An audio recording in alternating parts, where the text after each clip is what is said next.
Hello everyone and welcome back guys to F1 2020 for the season review of Season 3 of our My Team career mode. For those of you that don't know what this is, normally at the end of an F1 season we just have a little bit of a look back at the stats and figures from the course of the season. You know, just a bit of a recap to have a look at how the season went. And obviously Season 3, for those of you that have been living under a rock, as you can quite clearly see on your screens, went rather well for the 212 Motorsport boys. They're 10 wins apiece for myself and George Russell. They're 20 wins between us over the course of the season there. 21 fastest laps. The only man that was able to take one away from us was Valtteri Bottas in the Bahrain Grand Prix, the second round of the year there. You can see after that we got 20 fastest lap bonus points in a row between myself and George Russell there. We got every fastest lap bonus point from Hungary onwards. So that's what, 1, 2, 3, 4, 5, 6, 7, 8, 9, 10 fastest lap bonus points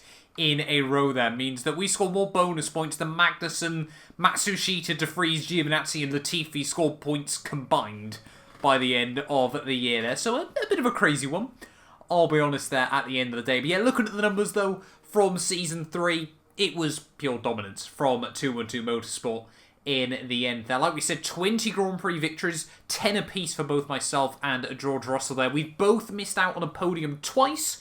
George Russell was at the Monaco Grand Prix where unfortunately he got an engine penalty before the race started 11th, and it's Monaco, you're always going to struggle to make progress no matter how overpowered your car is.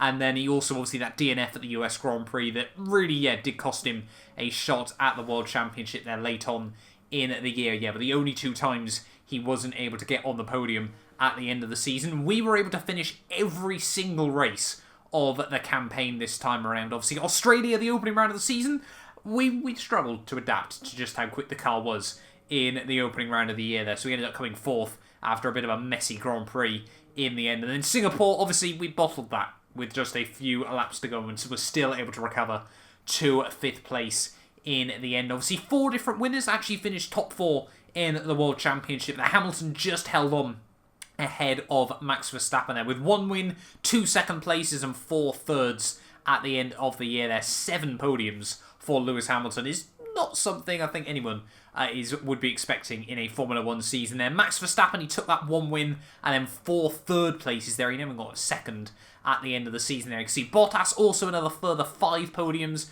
ahead of Charles Leclerc who got 4.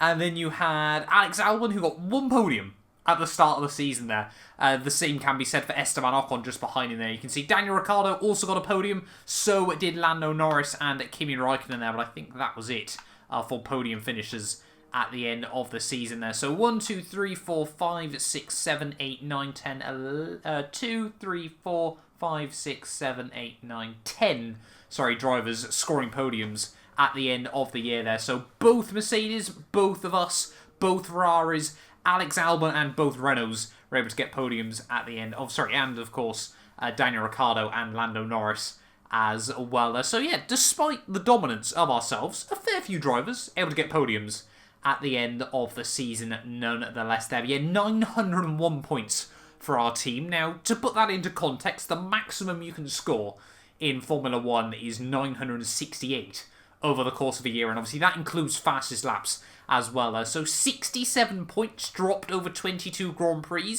It was the equivalent of scoring 40 points just over 40 points a race at the end of the season there. It was, basically the equivalent of coming 1st and 3rd in every single Grand Prix. Dropping 3 points a race weekend is a rather difficult task to try and achieve there. But in terms of, I think we got 1, 2, 3, 4, 5, 6, 7, 8, 9, 10, 11, 12, 13, 14, 15, 16 1-2s over the course of the year there. 15 flawless weekends. Obviously Bahrain, the second round of the season there, we didn't get the fastest lap bonus point, which cost us 1 valuable point at the end of the year there. But 16 1-2s over the course of a season, that has surely got to be a record in Formula 1 as well. You know, I would love to know some of the sort of the weird and wonderful facts and world records that we did probably achieve over the course of the year there as well. Like I said, we got every single pole position. I'm 99% certain that has never happened in Formula 1 as well for just a single team there. And yeah, a little bit gutted that we couldn't end up getting all the fastest laps there. I didn't actually realise that until we went back to this at the end of the season there, that we did score so many fastest laps over the course of the year there. But 469 points as well completely trounces the records that we saw from Season 3 there. You can see, sorry, Season 2 even. We scored 347 points to wrap up that World Championship. And then Season 1, it was Lewis Hamilton scoring 317 for the world title. Obviously, that was quite an insane end to the year there. What's that? Just 3 points ahead of his teammate Valtteri Bottas there. But 151 points in Season 1, where we were able to score near enough 200 more in Season 2, and then another 120 points found in Season 3. That meant that for us, we only dropped off a maximum, what was that, 550? No, we dropped 103 points off a theoretical maximum there, so not perfect by ourselves, but obviously George Russell being very, very stiff competition over the entirety of the season as well. Obviously took most of those points away from us. I think George Russell himself single-handedly took more points away from me than any other driver, or every other driver, sorry, in the sport did combined there. But having a look, though, at some of the other weird and wonderful quirks, I think the most dominant teammate rivalry, of course, was Esteban Ocon versus Kimi Raikkonen there. Raikkonen scored 29 points over the course of the year, and if you take out that podium at Singapore, 14 points to Esteban Ocon's 121 does go to show just how often Ocon was able to get, sort of the car's 7th and 8th place, where Raikkonen, you have a look, was sort of finishing 10th, 11th, 12th in that region, a whole lot more over the course of the year. I mean, Raikkonen scored points 3, 4, 5, 6, 7, 8 times over the course of the year there, against Ocon's 4, 5, 6, 7, 8, 9, 10, 11, 12, 13, 14, 15... Ocon scored points 17 times over the course of the season there. That is, 16 times over the course of the year there. That is a fantastic record for someone that didn't even have, the 4th fastest car in Formula 1? Yeah, Renault really had the 5th fastest car over the entirety of the season there. He pretty much beat... McLaren had, 123 points at the end of the year there, so Esteban Ocon single-handedly pretty much beat every other team that was below with sort of Renault's performance over the course of 2022 there as well. You can see, having a look though, like I said in a couple of the races there, some of the biggest disappointments of the year there. Racing Point, 48 points for Sergio Perez there. Because in Season 2 he scored 124, and in Season 1 he scored 93. By far and away Racing Point's worst season there. And you can see as well, Lance Stroll, 60 points in Season 2. Didn't even score half of that in Season 3 there. And again, they just seem to be a team that were always just outside of the points there. Lando Norris, McLaren, Renault, Red Bull, Ferrari, Mercedes, and ourselves obviously pretty much took most of the points for ourselves there. So yeah, it really did mean, the likes of Racing Point, AlphaTauri, Alfa Romeo, Haas, and Williams, there was no real opportunities for them to be scoring points at the end of the year there. Matsushita, though, finished best of the nil scorers. You can see 2 12th places gave him that 17th place overall there. And had Magnussen not had that great Singapore Grand Prix, finishing 9th, yeah, Matsushita would have beat out him as well there. Magnussen, his best result, excluding that, was 15th place at the Singapore Grand Prix. So, at the Hungarian and British Grand Prix there. So, no, at the Austrian Grand Prix. I'm reading the wrong lines from this game there. So he still would have beat Nick de Vries because he got that result earlier on in the season. And then obviously you can see Giovinazzi got his best result in round 1 of 16th.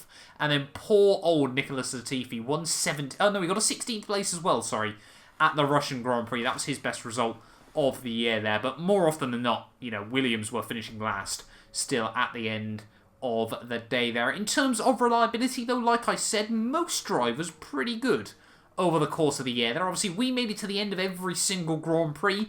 George Russell DNF'd once. Hamilton DNF'd once, obviously, at the Australian Grand Prix, where he has DNF'd every single season so far on F1 2020 there. Max Verstappen had 2 DNFs to his name, ahead of Bottas with 2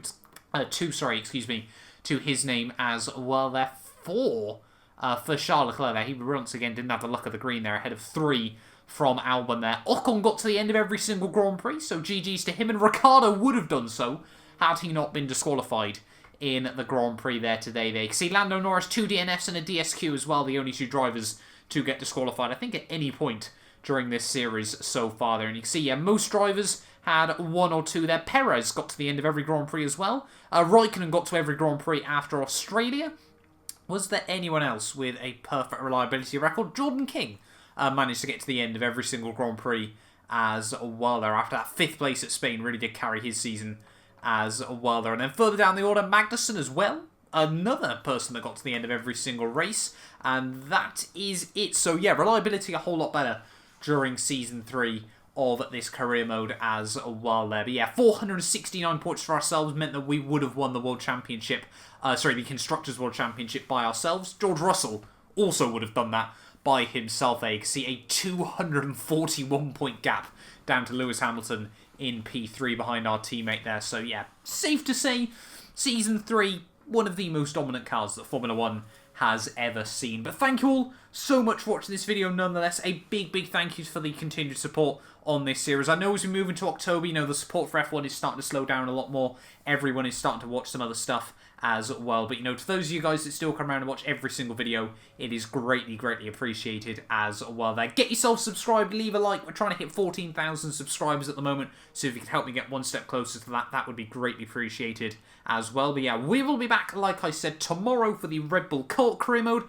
Saturday will be the driver transfer news, and then Sunday we get into the good stuff. We'll be ready for Season 4 back at Australia. A big thank you to our channel members for making these videos possible. You can be featured in these end clips as well as granted access to some other exclusive perks for just £1 a month by clicking the join button below.